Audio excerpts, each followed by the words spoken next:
Age ஆக ஆக ஆக ஆக இந்த மசிலோட அளவு குறைஞ்சிக்கிட்டே வரும். மசில் வந்து பேர்ன் அவுட் ஆயிரும், அதாவது தேஞ்சு போயிடும். இன்சுலின் நிறைய உடம்புல வேலை செய்யாத இன்சுலின் இருந்து வெயிட் போட ஆரம்பிச்சிடும். புரிகிற மாதிரி சொன்னால் ஒரு ஃபேட்டையும் ஒரு மசிலையும் பார்த்தா மசில் வந்து நல்ல ஹெவியாக இருக்கும்.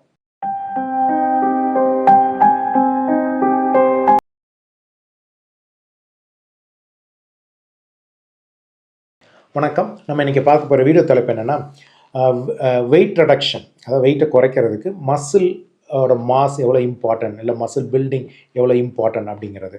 கண்டிப்பாக அது இம்பார்ட்டண்ட்டா? கண்டிப்பாக அது இம்பார்ட்டன்ட். ஏன்னா இப்போ எல்லோரும் பார்த்திங்கன்னா வெயிட்டை குறைக்கிறதுக்காக நான் ஜிம்முக்கு போகிறேன், எக்ஸசைஸ் பண்ணுறேன், நான் வந்து ப்ரோட்டீன் டயட்டில் இருக்கிறேன் அப்படின்னு நிறைய சொல்லுவாங்க. பட் எதுவாக இருந்தாலும் வெயிட்டை குறைக்கிறது அப்படின்னா அதில் 2 விஷயங்கள் தேவை இருக்கும். ஒன்று வந்து கலோரி டெஃபிசிட், அதாவது நம்ம சாப்பிட்ற அளவில் கலோரி எவ்வளவோ அது கம்மியாக இருக்கணும். நம்ம உடம்புலேருந்து நிறைய கலோரி போகணும், எடுக்கிற கலோரி வந்து அதோட கம்மியாக இருக்கணும். இது ஃபஸ்ட்டு. 2வது மெட்டபாலிசம். இது ரொம்ப இம்பார்ட்டன்ட். இந்த மெட்டபாலிசத்தில் வரும்பொழுது தான் இந்த மசில், இந்த தசைகளோட வேலைகள் ரொம்ப ஜாஸ்தியாகுது. சரி, ஓகே. இப்போது இந்த மசிலோட வேலை என்ன அப்படின்னு பார்க்கும்பொழுது மசில் வந்து மெட்டபாலிசம் ஃபஸ்ட்டு, அடுத்தது இன்சுலின் சென்சிட்டிவிட்டி, இல்லை இன்சுலின் பெரிஃபரலாக வேலை செய்கிறதுக்கும் அந்த மசில் ரொம்ப இம்பார்ட்டன்ட். கலோரியை எக்ஸ்பெண்டிஷன், இப்போ நம்ம ஒரு வாக்கிங் போகிறோம், எக்ஸசைஸ் பண்ணும்போது நம்ம வந்து அந்த கலோரியை பேர்ன் பண்ணுறதுக்கும் அது ரொம்ப இம்பார்ட்டன்ட். இதுதான் மசிலோட முக்கியமான வேலைகள். பட் இது யூஸ்வலாக பார்த்திங்கன்னா ஏஜ் ஆக ஆக ஆக ஆக இந்த மசிலோட அளவு குறைஞ்சிக்கிட்டே வரும். அதுவும் ஒரு நமக்கு அந்த மசில் பல்க் ஆர் மசில் அந்த ஒரு குவாலிட்டி ஆஃப் தி மசில் எல்லாமே பார்த்திங்கன்னா ஒரு 20 வயசுக்கு மேலேயே குறைய ஆரம்பித்து ஒரு 40 வயசு அதெல்லாம் போகும்போது 50 வயசுலாம் வரும்போது சார்கோபீனியாங்கிற மாதிரி மசிலோட டோட்டல் மாஸே குறைஞ்சிரும். ஸோ அது குறைஞ்சதுன்னா என்ன ஆகும்? மெட்டபாலிசம் குறைஞ்சிரும். மெட்டபாலிசம் தான் நம்ம வந்து உடம்புலேருந்து கலோரியை செலவு பண்ணுறது, அதுமாரிலாம் முக்கியம். ஸோ மெட்டபாலிசம் குறைஞ்சிரும். இன்சுலின் ரெசிஸ்டன்ஸ், அதில் இன்சுலினோட வேலை குறைஞ்சிரும். அப்போ என்ன ஆகும்? இன்சுலின் நிறைய உடம்புல வேலை செய்யாத இன்சுலின் இருந்து வெயிட் போட ஆரம்பிச்சிடும். அதே மாதிரி கலோரியை பேர்ன் பண்ணுறதுக்கும் மசில் இல்லைன்னா முடியாது. ஸோ என்ன, நேச்சுரலாக இப்போ ஏஜ் ஆக ஆக எல்லாருக்குமே வெயிட்டும் போடும். இப்போ சின்ன வயசில் ஒரு வேலை செய்யும்போது ஒரு 200 கலோரி செலவு பண்ணாங்கன்னா அதே இதை ஒரு 40-50 வயசில் அந்த வேலையை செய்யும்பொழுது ஒரு 100 கலோரி தான் செலவாகும். ஸோ இதுதான் மெயின் பார்ட்டு. ஸோ வெயிட்டை குறைக்கும் போது இதில் வந்து நிறைய பேர் என்ன பண்ணுவாங்கன்னா கிராஷ் டயட் இருக்கிறது, இல்லைனா வந்து ஓவர் எக்ஸசைஸ், ஏரோபிக் எக்ஸசைஸ், இல்லை கார்டியோ அப்படின்னு நிறைய பண்ணும் பொழுது மசில் வந்து பேர்ன் அவுட் ஆயிரும், அதாவது தேஞ்சு போயிடும். நீங்கள் ரொம்ப கார்டியோ வந்து ஒரு கலோரியை செலவு பண்ணுறதுக்கு தேவை கார்டியோ எக்ஸசைஸ். பட் அதே நீங்கள் ஓவராக பண்ணிங்கன்னா மசில் பிரேக் டவுன் ஆகி தின்னாயிரும்.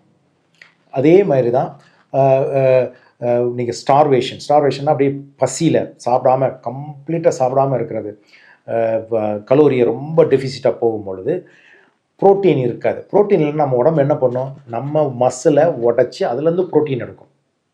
இப்போ நம்ம சிக்கன் சாப்பிடுங்கன்னா ஏன் அதில் ப்ரோட்டீன், அதேமாதிரி நான் சிக்கன் மசில், அதே மாதிரி நம்ம மசில்லேருந்து ப்ரோட்டீன். ஸோ என்ன ஆகும்? இந்த மசில் வேகமாக குறையும் பொழுது உங்களுக்கு வேகமாக வெயிட் குறைஞ்ச மாதிரி தெரியும். இப்போ ஒரு புரிகிற மாதிரி சொன்னால் ஒரு ஃபேட்டையும் ஒரு மசிலையும் பார்த்தா மசில் வந்து நல்ல ஹெவியாக இருக்கும். ஃபேட் வந்து ஒரு இரும்பையும் பஞ்சையும் கம்பேர் பண்ணுற மாதிரி.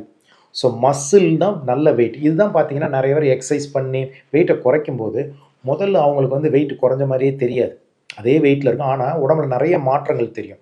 நல்ல ஹெல்த்தியாக வெயிட்டை குறைக்கணுன்னா நமக்கு ஃபேட்டை தான் குறையணுமே தவிர மசில் குறையக்கூடாது. அப்போ அது எப்படி தெரியும்?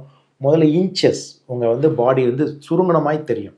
இடுப்பளவு சுருங்கும், வயிறெல்லாம் உள்ளே போன மாதிரி தெரியும். ஆனால் வெயிட் குறைஞ்சிருக்காது. இதுதான் நல்ல விதமாக வெயிட்டை குறைக்கிறது. இது வந்து ஃபஸ்ட்டு வந்து ஒரு சில மாதங்கள், ஈவன் வருஷ கணக்காக கூட இருக்கும். சிலருக்கு இன்னும் லேட்டாக கூட ஆகும். அதனால தான் நிறைய பேர் ஃப்ரஸ்ட்ரேட் ஆகி எனக்கு வெயிட் ஒன்றும் குறையலை, வெயிட்டு குறையலை அப்படிம்பாங்க. வெயிட்டு குறையலைங்கிறத ஃபஸ்ட்டு இன்ச்சஸ் தான் குறையும், அதுக்கப்புறம் தான் வெயிட் குறைய ஆரம்பிக்கும். ஸோ அப்போது மசில் வந்து எப்படி பண்ணணும் அப்படின்னா முதல்ல வந்து ப்ரோட்டீன் இன்டேக். ஸோ நம்ம மசில் வந்து பியூர்லி ப்ரோட்டீன் தான். ஸோ மசிலுக்கு நம்ம நிறைய ப்ரோட்டீன் சாப்பிடணும். நம்ம முன்னாலே சொன்ன மாதிரி almost 1 gram per KG of the body weight. இப்போ நீங்கள் 70 கிலோ இருந்தால் குறைஞ்சது 70 கிராம் ப்ரோட்டீன் நம்ம உடம்புக்கு தேவை. ஸோ ப்ரோட்டீனை நிறையா சாப்பிட்டு அதை நம்ம எக்ஸசைஸ் பண்ணோம் அப்படின்னா கண்டிப்பாக மசில் மாஸ் கூடும். அது எந்த வயசில், நான் 50 வயசுலேயும் நம்ம இதுமாதிரி ப்ரோட்டீன் சாப்பிட்டு எக்ஸசைஸ் பண்ணிங்கன்னா bulk of the muscle will increase. So ரெண்டாவது resistance training, core body strengthening, இதை மாதிரி எக்ஸசைஸ். நீங்கள் கார்டியோ பண்ணிங்கன்னா கலோரி போகும், பட் ஆனால் மசில் வந்து ரொம்ப பேர்ன் அவுட் ஆகி மசில் குறையலாம். பட் ஆனால் இது கோர் ஸ்ட்ரென்தனிங் எக்ஸசைஸ் இல்லை ஒரு ரெசிஸ்டன்ஸ் ட்ரைனிங் அதை மாதிரி எக்ஸசைஸ் பண்ணும் பொழுது உங்களுக்கு வந்து மசில் பல்க் இன்க்ரீஸ் ஆகிறது, இல்லை அட்லீஸ்ட் அந்த பல்க்கு மெயின்டைன் ஆகும் அலாங் வித் ப்ரோட்டீன் இன்டேக். இது ரொம்ப இம்பார்ட்டன்ட். ஸோ இந்த மசில் டெவலப் ஆக ஆக ஆக ஆக உங்களுக்கு வந்து முதல்ல சொன்ன மாதிரி இன்ச்சஸ் குறையும், அதுக்கப்புறம் தான் வெயிட் குறையும். இதுதான் ஹெல்த்தி வே.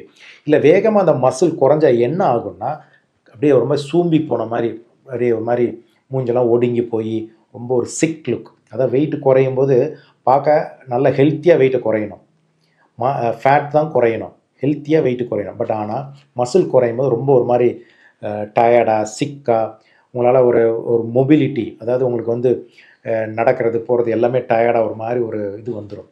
ஸோ அதை மாதிரி இல்லாமல் ஹெல்த்தியாக குறையும். அடுத்தது பார்த்திங்கன்னா இதை மாதிரி வெயிட் குறைக்கிறது, எக்ஸசைஸோ இல்லை டயட்டு இல்லை சர்ஜரி பண்ணி இல்லை மெடிசன் சாப்பிட்டு வெயிட்டை குறைக்கும் போது மோஸ்ட் ஆஃப் த டைம் இந்த எக்ஸசைஸ் ப்ரோட்டீன் சாப்பிட்லன்னா மசில் குறைஞ்சிக்கிட்டே வரும். அப்போவும் வெயிட் குறையும், பட் ஆனால் மசில் வேகமாக குறைஞ்சிட்டு ஃபார் சம் ரீசன் நீங்கள் எக்ஸசைஸ் பண்ணுறதை விட்டுட்டீங்க, இல்லை மெடிசன் எடுக்கிறத விட்டுட்டோம், இல்லை ஏதாவது பண்ணும்பொழுது டயட்லாம் இருக்கல அப்படின்னா திருப்பி வெயிட்டு போடும் பொழுது இந்த மசில் திரும்ப வராமல் அந்த இடத்துல ஃபேட்டு தான் வரும்.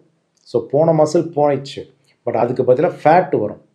அதான் இந்த யோயோ டயட்டிங்கில் வந்து சொல்லிப்பாங்க 3 கிலோ 4 கிலோ குறையும், 5 கிலோவாக போடும். அந்த 5 கிலோ போடும் பொழுது மசிலுக்கு பதிலாக ஃபேட்டு தான் போடும். அது அன்ஹெல்த்தி அகெயின். மற்ற பிரச்சனைகள் இன்சுலின் ரெசிஸ்டன்ஸ் அதெல்லாம் வரதான் செய்யும்.